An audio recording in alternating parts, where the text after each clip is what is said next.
조리법과 떡소리 나는 설명으로 사랑받는 그녀. 특별한 재료 없이 고품격 요리를 선보인다. 부드러운 카리스마가 매력적인 요리 연구가 김은경. 요리 만드는 거 어렵다고 생각해서 자꾸 안 하게 되면 점점 실력이 줄겠죠. 요리 만드는 거, 음식 만드는 거 우리 가족을 위해서 할 수 있는 일이니까 어렵게 생각하지 마시고요. 하나씩 도전해 보시면 어떨까요? 누구나 궁금했던 레시피를 명쾌하게 해결해주는 김은경 선생님과 함께 푸짐하면서 간편한 별미 요리를 최고의 요리 비결에서 지금 바로 공개합니다. 네, 안녕하세요. 최고 요리 비결의 윤영빈입니다. 식사 때는 아닌데 왠지 좀 출출하시다고요. 그럴 때 여러분의 입맛을 확 잡아줄 요리들이 있죠. 자, 맛집 메뉴들 집에서 쉽고 간단하게 만들지만 또 그 기쁨은 몇 배가 되는 요리들을 오늘 배워보겠습니다. 김은경 선생님께 배워볼 텐데요. 자, 오늘도 굉장한 기대를 하고 있습니다. 네. 소화도 잘 되고 국물도 시원한 무채 어묵국하고요. 네. 그리고 쫄깃한 오징어하고 아삭한 무가 잘 어울리는 충무김밥을 만들어 보겠습니다. 오늘 진짜 제대로 맛집 메뉴네요. 네. 자, 무채 어묵국 그리고 충무김밥 재료부터 보시죠.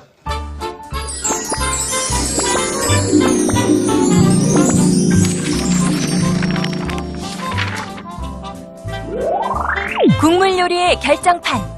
시원한 무와 고소한 어묵으로 맛깔나게 끓여낸 무채 어묵국과 한 입에 쏙 들어가는 김밥에 매콤한 갑오징어, 무무침이 환상의 짝꿍을 이루는 충무김밥.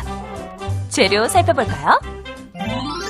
무채 어묵국 재료는 어묵, 무, 국간장, 진간장, 소금, 청주, 물, 다시마, 멸치. 충무김밥 재료는 갑오징어, 무, 밥, 김, 고춧가루, 진간장, 다진 마늘, 다진 대파, 까나리 액젓, 참기름, 황설탕, 맛술, 올리고당. 절임액 재료는 황설탕, 식초, 소금이 필요합니다. 오늘의 요리, 무채 어묵국과 충무김밥. 재료 준비 끝! 자, 그럼 무채 어묵국을 먼저 한번 만들어 볼까요? 네. 무하고 어묵이 있어야 되겠죠? 네, 무하고 어묵을 준비해 주시고요. 네. 또 국물을 잘 내줘야 되잖아요. 육수를 내줘야 되는데 네. 육수 내는데 좀 시간이 필요하니까 네. 육수부터 내보겠습니다. 아, 그래요? 네. 여기 보시면 자, 이제 냄비에다가 네. 자, 냄비에다가 물 좀 집어넣고요. 붓고. 예, 물을 집어넣고 여기에다가 다시마하고 멸치를 넣어서 멸치 다시마 육수를 낼 거예요. 자, 이렇게 해서 이제 불을 켜고 다시마도 넣어주시고요. 거기에 준비된 멸치도 넣고.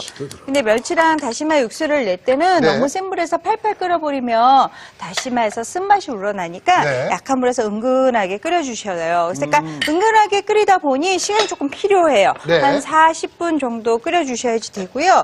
그렇게 해서 끓이게 되면 이제 네. 여기 보시면 미리 끓여놓은 미리 준비해놓은 게 자, 이거네요. 이렇게 해서 보시면 잘 멸치랑 다시마랑 육수가 잘 우러났죠. 네. 그러고서는 이제 잠깐 불 좀 켜놓을게요. 이렇게 자, 불을 따뜻하게 올려놓습니다. 켜놔주시고요.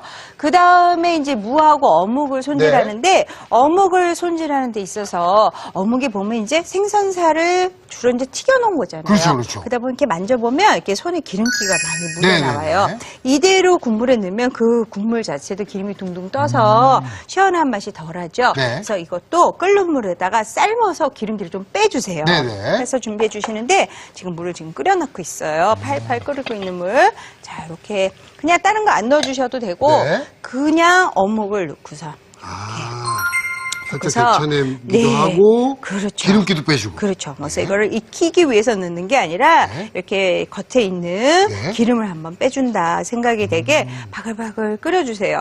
바글바글 끓여서 한 5분 정도? 네. 5분 미만으로 이제 끓여주시면 되겠어요. 근데 집에서 하면 이런 네. 게 좋은 것 같아요. 기름 같은 거는 한번 또 빼주기도 그렇죠. 하고. 네. 맞아요. 이렇게 해서 이렇게 끓여서 잠깐 이렇게 바글바글 끓어오를 때까지 잠깐 기다려주고요. 네. 그 사이에 들어가는 무도 손질을 해주면 되는데. 알겠습니다. 네, 이거는 이제 같이 뭐 다른 오늘 충무김밥이랑 같이 곁들여서 먹을 거잖아요. 네네네. 그러다 보니 물을 너무 크게 써는 것보다는 무채를 썰어서 빨리 후루룩 끓여서 드시는 게 좋거든요. 네네네. 이렇게 해서 길이도 한 요 정도 길이 한 3cm 정도 안쪽 길이로 이렇게 두툼하게 한 5mm 정도로 이렇게 먼저 넓적하게 썰어주세요. 이런 식으로 이렇게.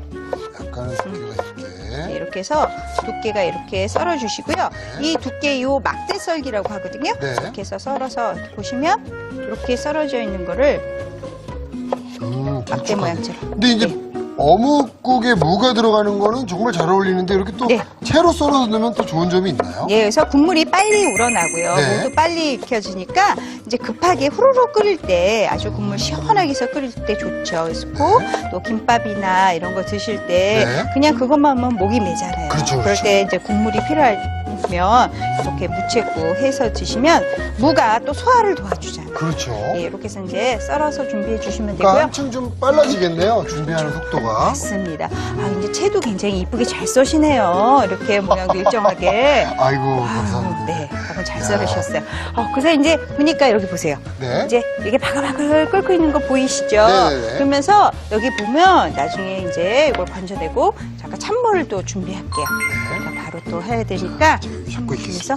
이렇게 건져서 찬물에 식혀주세요. 그러면 이 네. 아까 어묵막 넣었는데 여기 물에 기름이 둥둥 그러네요. 뜬 것 같이 보이시죠? 네네네. 이렇게 해서 기름기를 빼주시는 거예요. 빼주시는 거고요. 자, 기름기가 충분히 빠졌습니다. 좀 빼서 이제 이렇게 식은 거를 네. 이제 어묵도 보통 그냥 우리 조림으로 쓰거나 그런 판어묵 같은 건 약간 이제 생선 맛이 강하게 나요. 네네네. 그래서 좀 이렇게 국을 끓일 때는 비릿해질 수가 있거든요. 그래서 이 어묵탕 끓일 때는 이렇게 국물 내는 어묵으로 해주시는 게 이게 좀 맛이 더 있어요. 그래서 이렇게 해서 드시고 모양도 뭐 여러 가지가 있고 한데요. 이걸 또 아까 물을 채 썰었잖아요. 네네네. 물을 채 썬 것처럼 여기 들어가는 어묵들도 그 무 채 썬 것처럼 비슷한 크기가 되게 썰어주세요. 맞춰주시는 거군요. 그렇죠. 네. 이렇게 길쭉길쭉한 애는 그대로 이렇게 이런 식으로 썰어서 준비해 주시면 되는 거고요. 네. 이런 식으로 이렇게 썰어주고 이 동글동글한 애는 그냥 동글면이 보이게 그렇지만 두께는 일정하게 아. 이렇게 썰어주시고요. 전 사실은 지금 써시는 거 보고 동그란 걸 어떻게 썰어야 되지? 네. 하고 고민하고 있었는데 그러니까요. 이렇게 썰어서 보시면은 지금 다 준비가 됐고요. 여기 보면 저희가 미리 썰어놓은 게 있어요. 그걸 좀 갖다 주세요. 네. 요렇게 썰어서 준비를 네, 해주시면 이렇게 되겠습니다. 해서 썰어서 다 준비해 주셔서 기름기를 빼주시고요. 네네. 아까 멸치다시 육수 낸 거가 끓고 있어요. 끓고 있으면 먼저 물을 먼저 넣으세요. 네. 물을 넣고 자, 무가 이제 넣고선 다시 살짝 끓을 때까지 기다리는데 네. 양념 중에 제일 먼저 청주를 넣으세요. 아, 요건 청주를 먼저 넣는 이유가 있습니까? 청주가 이제 끓어지면서 알코올이 날아가면서요. 여기 들어가는 이렇게 잡내들 있죠. 아까 멸치 육수 냈으니까 멸치에 또 비린맛도 좀 네. 남아있을 수 있으니까 그 잡내도 없애주고 이렇게 끓여주시고요. 예, 이렇게 끓이고 이걸 물을 채를 썰어서 네. 금방 또 끓어올라요. 네네. 그러면은 어묵 넣고 국간장, 진간장 넣고 마지막에 소금으로 간을 해주시는데 무조건 소금을 팍 넣지 마시고요. 네. 간을 좀 보면서 내 입맛에 맞게 소금의 양을 조절해 주시면 되겠죠. 네. 이거 잠깐 끓어올 때까지 기다릴게요. 네네. 그 사이에 이제 우리 충무김밥의 가장 중요한 게 뭐예요? 아무래도 무와 오징어 요 무침 아니겠습니까? 그렇죠. 네. 무하고 오징어를 잘 어떻게 맛있게 하는지를 이제 네. 알려드릴 건데요. 우선 오징어는 일반 오징어로 해주셔도 되는데요. 약간 일반 오징어보다 살이 두툼하게 있는 갑오징어가 아, 갑오징어. 씹는 식감이 또 좋아요. 네. 그래서 갑오징어를 준비했고요. 이 갑오징어는 이제 데쳐낼 거예요. 네네. 이것도 역시 끓는 물에 데쳐내는데요. 자, 물이 이렇게 팔팔 끓으면은요. 네.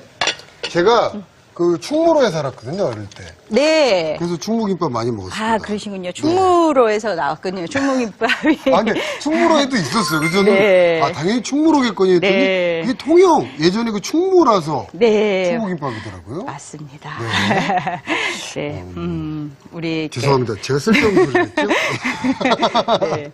자, 이렇게 해서 요 갑오징어는 다리가 굉장히 좀 짤짤하죠. 네네. 그래도 이 자체가 쫄깃거릴 맛이 있으니까 있습니다. 이것도 버리지 마시고요. 이제 갑오징어는 가운데 뼈가 들어있어요. 네네. 그래서 이제 갑오징어라는 이름이 있고요. 이렇게 해서 일반 오징어보다는 좀 두툼하게 돼 있으니까 네. 살짝 데치는 시간이 오징어보다는 조금 시간을 더 두셔야 돼요. 자, 이렇게 하면서 아까는 투명한 색깔이 이렇게 익으면 불투명한 색이 되죠. 네네. 그러면 이제 이건 거 이제 건져내 주시면 네. 되는데요. 여기 보세요. 이렇게 해서 오징어 이제 살이 오, 속까지 살이 잘 쏙 익었나 이렇게 보고 네. 이렇게 해서 건져주세요. 충무김밥의 관건은 네. 요 오징어와 무 무침을 얼마나 잘 만드느냐. 그렇죠. 요겁니다. 네. 맞습니다.